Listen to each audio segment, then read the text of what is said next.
Hi guys, in today's video I'm going to talk about the bare basics of investing in property in Australia. Now if you go online and check out all the blogs and read all the commentators, you'll get quite quickly confused by all the conflicting information and advice, whether you go for cash flow or growth or a new property or an old property or regional or local, and all that stuff's very good, but ultimately all those people are writing blogs because they're trying to either sell a property or a service. And in this video, what I wanted to do is none of that. I just wanted to give you the fundamental principles on the bare basics of property investing. Once you have this information nailed, you'll then be able to work out who you need to turn to and what you need to do in order to make a smart property investment decision. So in this video, I'm going to talk specifically about what you need to do up front before even considering a property investment, followed by exactly what you need to do in order to pick a property investment strategy. And finally, once you have the basics nailed, going out and taking the next steps and what that should look like. So let's get into it. First things first is I need to cover my backside, and this is not any form of financial advice. This is simply a general discussion on property investing. If you need financial advice which is specific to your particular situation, you need to go and speak to a financial advisor or an accountant, and they will be able to point you in the right direction. And for that reason, by going past this point in the video, you agree to be bound by the terms and conditions which have been linked in the description section of this video, which state that this is not any form of financial advice. I think it's important that you know my background so that you know I'm legit. Firstly, I've been in the property industry over a decade. I've won the REIA Australian Buyers Agent of the Year 3 years in a row, which has led me to be the youngest inductee into the REIA Institute's Hall of Fame. Since then, I've been working with family offices in the property space for the last 3 years, so I know how the 1% invest. But most importantly, I have bought, subdivided, developed, renovated properties in my own capacity to grow my own portfolio to where now I receive a passive income. Now, I'm not super rich, and that is not to brag, but it's just simply to give you an understanding that I have some runs on the board when giving this advice. And I started this YouTube channel as a passion project. You'll notice that there is no expensive courses being sold and no marketing fluff. It is effectively an area where I give genuine advice to anyone who wants to get ahead financially. You've probably read this in a whole range of other financial blogs, but step one is getting your together. And what does it actually look like? The first thing you need to do is work out a budget of your monthly living expenses. And the reason for that is if you don't know your free cash flow or your savings rate, you will not know how much money you can tip into a property investment. Then it is responsible to pay off any higher interest debt. For example, if you have a property investment that's going up at say 6 or 8% every year before tax, and you have a credit card or a car loan that's costing you 15% before tax, when you model it out over the long term, it's better off paying off the higher interest debt, which will give you free cash flow that you can then put into property investing. Once you're putting money aside, all the financial blogs will then tell you to put aside an emergency fund. And in particular with property investment, this is very important because the costs of property investing and emergency repairs can be quite lumpy. So to have that emergency fund is not only good for your own personal financial circumstances, it is important if you are considering buying a property. These first things can all be done by yourself, but then it's important to get your partner involved and to map out exactly what your big ticket life expenses are or impacts to free cash flow. These are things such as weddings, kids, going down to one income and going back to school. And the reason for this is that all these things impact your ability to service debt as well as borrow for future property purchases. The next one's quite boring, but to be brutally honest, if you can't sort out your stuff with your other investments, you are never, and I mean never, going to be a great property investor. So make sure you're maximizing your super and your savings, and you know where your other investments such as shares are at, you know your net worth, because by throwing another property into the mix and having subpar investment returns on all your other investments isn't going to necessarily build your wealth. It's just going to add complexity and make it harder for you to sort this other stuff out later. So sort it out up front and then go out and purchase a property. So then I want to bring your partner back into this, and you both need to work together on establishing firstly some goals in terms of where you want to get to with property investing, and secondly, clearly understand the impacts that property investing will have to your current lifestyle, such as going out less or going on fewer holidays. And while you're both there, you may as well hit the subscribe button, because ultimately 2 subscribers is better than 1. So go down there and click subscribe. So just go down there and click subscribe. I've kind of touched on it before with other assets, but effectively you need to work out how much liquid equity you have. Effectively, this is selling shares or other investments as well as cash savings. Ultimately, you need to work out how much you have available in terms of a war chest in order to fund the property purchase. Some of it will come from debt, but in terms of the deposit, you need to know exactly where that is coming from. At this point, it would be irresponsible for me to say, don't speak to a financial planner, and I'm not going to say that. Go and have a chat to a financial planner, because even though they can't give you specific property investment advice, they can give you advice around other investments and tax strategies that may help you become a property investor sooner. In terms of estate planning and insurance, look, speak to a good financial advisor, because ultimately they'll match the level of cover that you get based on the amount of dependents and debt which you have. There's a lot of resources online, so use that and find a good financial planner and let them know your strategy with property. We're getting closer to buying a property, so please don't turn off the video. The next person to speak to is a finance broker. The finance broker will discuss two things. Firstly, they'll talk about servicing, which is your ability to pay the interest on the loan, and this includes the rent you'll receive on the property as well as your wages. And the second one is your deposit, which is effectively your liquid assets or the cash that you have saved in order to fund the purchase of the property plus the cost of buying it. From this meeting, the finance broker or bank will be able to tell you the maximum amount of debt which you can borrow based on your current wage and a hypothetical scenario around rent. I would encourage you then to go back to the finance broker or bank and suggest that they run a range of hypothetical scenarios. So for example, instead of saying I want to buy $1 million and buy one property, how about we look at buying 3 properties with $300,000 and also 2 properties at $500,000. A savvy broker or bank would then be able to put in their calculator the hypothetical types of rent which you will need to receive in order to achieve that level of debt. And this will give you a better understanding of what type of portfolio you can craft based on your borrowing capacity. If you want to take one thing from this entire video, that would be to avoid sell-side advice. And there are a couple of different layers to it, but simply, if the property that is being recommended to you is brand new or less than a year old, they are more than likely getting a commission to sell you the property. I don't care what story they tell you, whether they've got it for distressed developer, whether they've got all these government tax incentives, whether the property stacks up 100%, whether they are the most successful investor in the world and that's just how they do it, whether they provide you a 200-page report, or whether if it is just absolutely perfect and you need to buy it right now. If it's brand new and you're a novice investor, just walk away. The other layers is selling agents obviously get paid to sell a property, so if they're telling you it's a great investment, their commission comes from selling the property anyway. And finally, with financial blogs or blogs around property, ultimately there's always agenda, there's always a sales pitch, so just make sure you are aware of the agenda before you commit any further. The final tip is that it is not all about one particular investment strategy, nor is it about one particular area, nor is it about one particular asset class. And if someone comes to you and suggests that if you follow this one simple strategy, you're guaranteed to be successful in terms of property investment, I would look at it very skeptically. In my experience, looking at the more successful property investors, they don't just stick to one asset class, they don't just stick to one particular investment strategy, and they don't stick to one area. What they do is they look at their particular situation at a time based on where they're at in their parameters, what their goals are, and then they determine what type of property investment or investment suits their particular situation, and they go out and execute it. They don't just rely on a one-size-fits-all approach. And the final investment tip is that you should subscribe to this channel, because studies have suggested using the word "because" after a request to your audience increases the likelihood of your audience actually subscribing to your channel.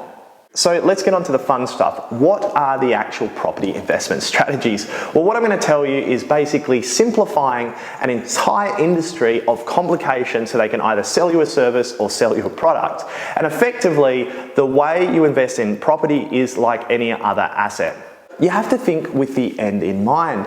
So in 15 years from now, what would you actually need? And the answer 9 times out of 10 is a form of passive income.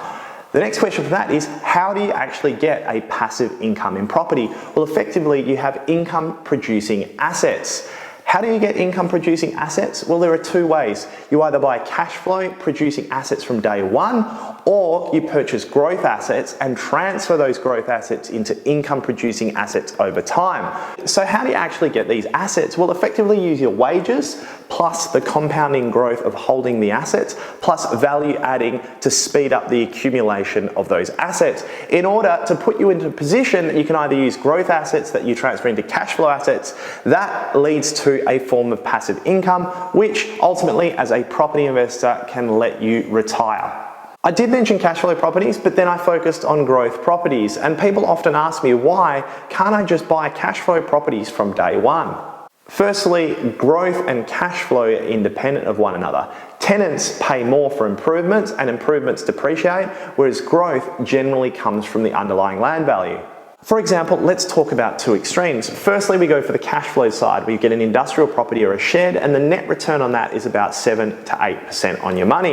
Effectively, the growth on that asset comes from the increase in the rent, which is about 2 to 3% every year. On the growth side, we focus on a large holding of land close to the CBD that's effectively getting rezoned into residential. Now, the improvements on that is just simply a house, so the net return on the actual building might only be 2 to 3% on your money, or even below that, whereas the compounding of growth on the increase in the land value might be closer to 10%. The next thing is taxation. So let's just say you had a cash flow property and every year that spat out an income. Effectively, that income is then taxed, which forms part of your savings, which is then used as your deposit for your next purchase. Whereas if you have a growth property, what you do is you draw out the equity, and the equity is not taxed until you sell that asset as a capital gain. The kicker in the guts under the Australian tax system is it's progressive as well on income, effectively meaning if you earn more income from a cash flow property, you are paying a higher rate of tax.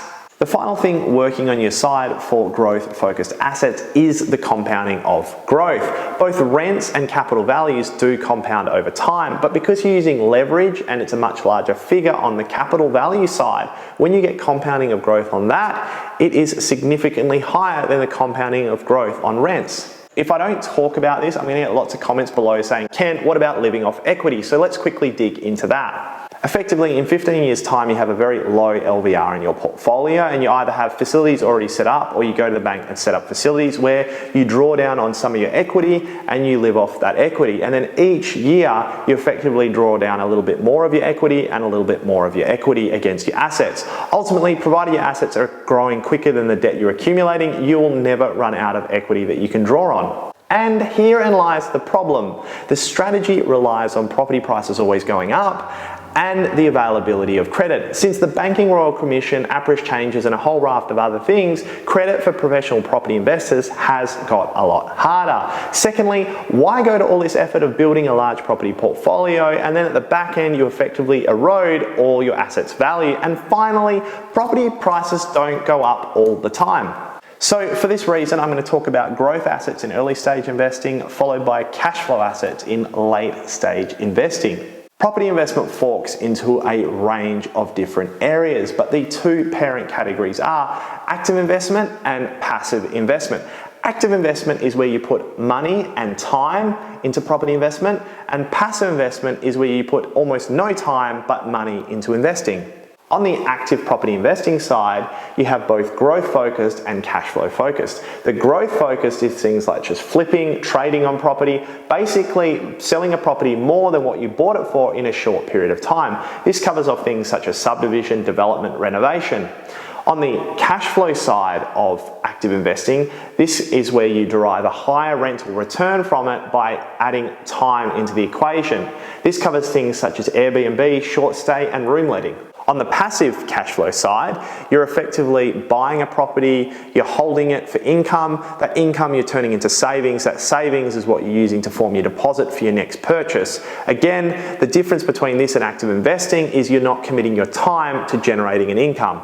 Now you have a high-level understanding of the basic property investment methods. How do you actually pick one? Well, it is super simple. What you do is you subscribe to this channel, because by subscribing to this channel, 100% you'll know exactly what property investment method, so go there, is suitable for you. No, really, what you do is you work out what investment strategy suits your particular situation, which I am going to go into now. Firstly, you need to work out what stage in life you are at, and generally speaking, there are 5 stages in life. The early stage is when you're income poor, asset poor, time rich, and probably you're more than likely under 20 years old. The next stage in life is DINK, and effectively you've got two incomes, so your income earning potential is increasing, you've still got limited or no assets, you're generally in your 20s to 30s. Stage 3 is the dependent stage, and effectively your income has grown, but your disposable income has shrunk for two reasons. Firstly, you have assets, and these assets cost money to maintain, and also you have dependents, and dependents cost money to maintain. But the upside is you should have more assets by now. The downside is you have less time. Stage 4 is peak earnings, and effectively this is when the kids start to move out, you have effectively maximized your income, and you probably have more assets. The final stage is what I like to call the legacy stage, and this is effectively where you bought the growth assets, you've turned them into cash flow, you're now currently living off the passive income, and anything that's left over at the back end you can effectively pass on to your kids. And that's if you like them, it still can go to charity. Anyway, enough of that depressing stuff. I can't wait to see how many viewers drop off at that point, but the next thing you need to work out is your competences, and I'm going to talk about these. The first competence is your investment term, which you kind of already have gotten from this stage in your investment life. The next thing is your risk profile, and this really shouldn't impact too much what you do based on the stage of your investment life. But for example, if you're a DINK and you don't like the idea of active investment or the risk that's involved in that, then just transition to the next stage, which is the smart growth stage of investment. The final competence to talk about is your financial literacy, and this is a layered answer. Firstly, if you don't think you're educated enough to be a property investor yet, don't do it. Educate yourself, because the time you save in terms of educating yourself will definitely offset the time you take to educate yourself. Secondly to that, if you don't feel comfortable being an active investor and taking on extra responsibility or understanding of the property market, then go down the passive route. You don't need to be an active investor. Summing all this up, the methods I talked about in terms of active or passive or growth and cash flow are just methods. The actual strategy or plan that you make will be dictated by the stage in life you're at, the goals that you set, the competences that you have, and ultimately the path that you take based on the method will be different from each individual investor. So now we've ticked a few boxes, you've sorted your stuff out, you understand the basic methods of property investing, you know what stage in life you're in, and you understand your competencies. So what is effectively next? What I'd encourage you to do is go online and work out how to build a property investment plan or a budget cash flow for property investment. And the reason why I encourage you to do it online rather than mapping it out for you is effectively the process of going out and researching it will teach you a lot of things about the costs and the assumptions that you have to make. The tip that I would give to you is make the first 2 years in lots of detail, the next 5 years in less detail, and the next 10 years in even less detail, because ultimately the plan is going to change. Don't be aggressive on your assumptions. Look, I see online all the time people thinking that the prices are going to go up at 7 to 10% every year. They are more than likely not going to. So use things like 6% in terms of your growth factor and make sure you dial everything back, because ultimately if you have a realistic plan and you achieve it, that's better than having an optimistic plan and giving up. The first cash flow you ever do is going to be wrong. The next one you're going to do is probably going to be wrong, and the next one you do after that is going to be wrong. But the whole process of putting together and then tearing them up and rebuilding them is effectively teaching you more and more about considering all the factors of property investment. How do you work out how much passive income you need to achieve in order to live off? Well, effectively, think about your current income now, and if you're comfortable living off that, well, that's great. If you're not, add a little bit more on. Then deduct how much you're saving every month, because effectively, if you're retiring off your passive income, you won't need a savings rate. Then deduct off your mortgage repayments, because you want to pay your mortgage off more than likely if you retire.